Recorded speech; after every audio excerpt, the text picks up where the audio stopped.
And will George Osborne be able to persuade the cabinet that they've got to take the knife to their budgets? Even before they've reached power, his senior colleagues are already preparing their arguments for why he should make an exception for them.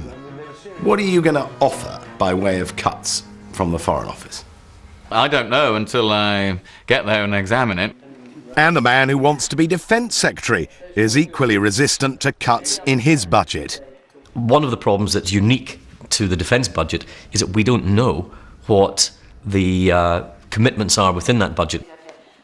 A former Conservative Chancellor, now on David Cameron's top team, says they will have to move quickly before spending ministers are captured by their civil servants. I have been through more public spending rounds than most people have had hot dinners.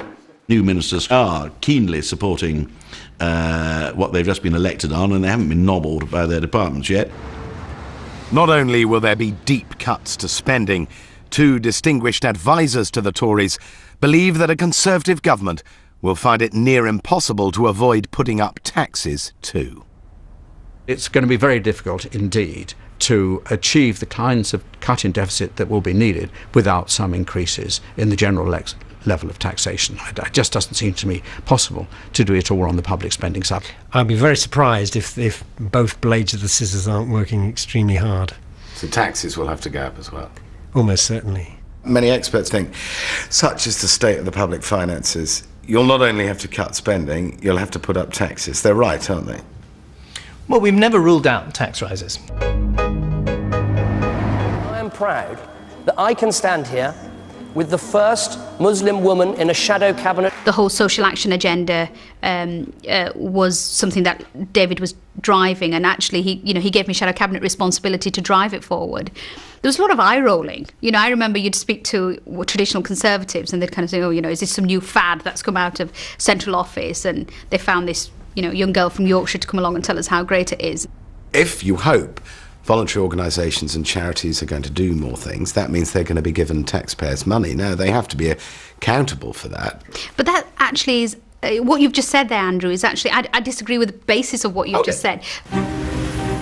There's anxiety about how the theory can be turned into practice.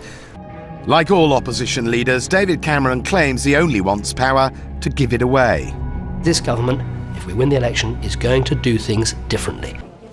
His former tutor has grave doubts. Now, when you unpack it, what does that mean? Does it mean if you're unemployed, the Salvation Army will be looking after you? Of course not. This is the philosophy of the 19th century, and we brought the state in precisely because it wasn't adequate.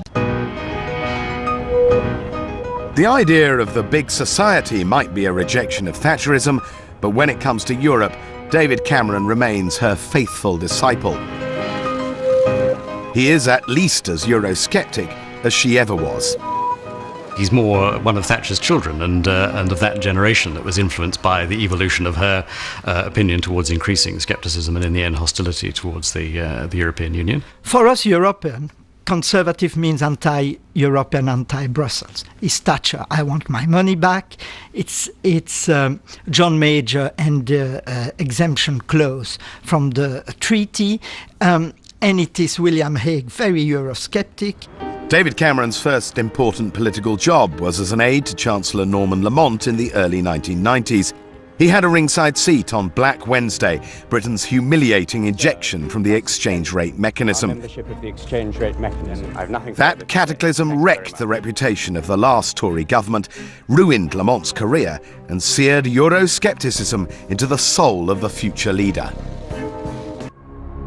In the past, both those enthusiastic about Europe and those deeply hostile to it were represented in the Conservative Party. Now, they're an almost wholly Eurosceptic party.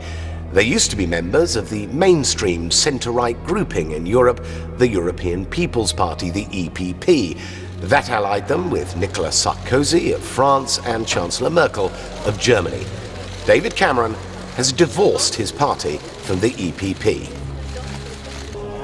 The consequence has been to distance the Tories from the powerful mainstream centre-right parties that rule in France and Germany, and put the Conservatives in bed with fringe right-wingers, some of whom are accused of anti-Semitism and homophobia. Here is a man, David Cameron, who's made a huge effort to change the image of his party, and now one of his partners is a Polish party with a pretty nasty track record of homophobia. I mean, there were reports that Angela Merkel was really very, very angry with the British Conservatives. Do you think those were... I think that is true as regards the withdrawal from the European Conservatives, yes. Why on earth did you cut yourself off from the two most important centre-right politicians in Europe? I think that's a thoroughly good thing. I think a Cameron government will probably be the most Eurosceptic government that we've so far had.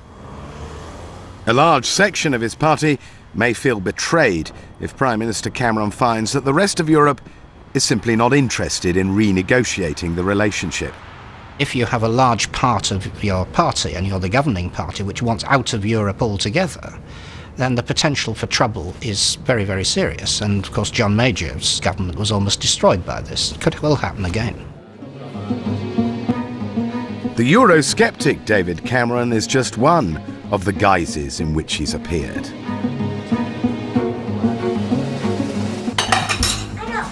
Okay, well, you can finish your bread and jam. What is Cameronism?